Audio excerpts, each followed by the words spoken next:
Hello everyone, আসসালামু আলাইকুম। সবাই কেমন আছেন? আশা করি সবাই ভালো আছেন। আলহামদুলিল্লাহ, আমরাও ভালো আছি। আরিফুল কুকিং ব্লগে সবাইকে স্বাগতম। আবারও চলে এলাম আপনাদের মাঝে একটা নতুন রেসিপি নিয়ে। তো চলেন শুরু করি। এই যে আমি চুলায় প্যান বসাই দিলাম, আমি হাফ কাপ তেল দিয়ে দিলাম। এখন আমি দিয়ে দিব 1 কাপ পরিমাণ পেঁয়াজ কুচি, সাথে একটা দারচিনি আর একটা এলাচ। তো এখন আমি পেঁয়াজগুলোকে একটু ভেজে নিব। তো দেখেন আমার পেঁয়াজগুলো প্রায় একটু ভাজা হয়ে গিয়েছে। এখন আমি দিয়ে দিব 1 চা চামচ রসুন বাটা। এখন আমি একটু মশলাটাকে পেঁয়াজের সাথে মিশাই নেব। দিয়ে দিলাম হাফ চা চামচ আদা বাটা। তো আমি দিয়ে দিলাম হালকা একটু পানি। এখন আমি দিয়ে দিব ধুয়ে রাখা মাছগুলো। এগুলা গোংলা মাছ, জানি না কে কি মাছ বলে, তবে আমরা এটাই বলি। দিয়ে দিলাম 2-3টা কাঁচামরিচ। তো আমি মশলার সাথে মাছগুলোকে ভালো করে একটু কষাই নিলাম। এখন আমি দিয়ে দেব হাফ চা চামচ হলুদ। তো আমি দিয়ে দিলাম হলুদগুলো। এখন আমি দিয়ে দিবে হাফ চা চামচ জিরার গুঁড়া, হাফ চা চামচ মরিচ গুঁড়া, হাফ চা চামচ ধনিয়ার গুঁড়া,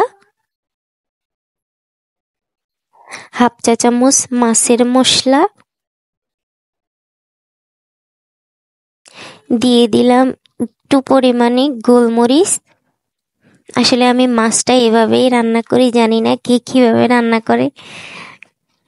তো আপনাদের ইচ্ছা, আপনারা আপনাদের মতো রান্না করিয়েন। আমি হাফ কাপ পানি দিয়ে দিলাম। এখন আমি দিয়ে দিব একটা টমেটো। তা আমি টমেটোগুলোকে এরকম পাতলা করে ছোট ছোট করে পিস করে নিলাম। এখন আমি উপর থেকে টমেটোগুলো দিয়ে দিলাম। আপুরা ভাইয়ারা, জানি না কার কার কাছে আমার রান্না ভালো লাগে।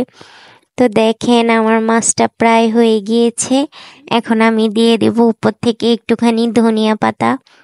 দেখেন কালারটা কতটা সুন্দর হয়েছে, আর মাশাল্লাহ খেতেও অনেক ভালো হয়েছে।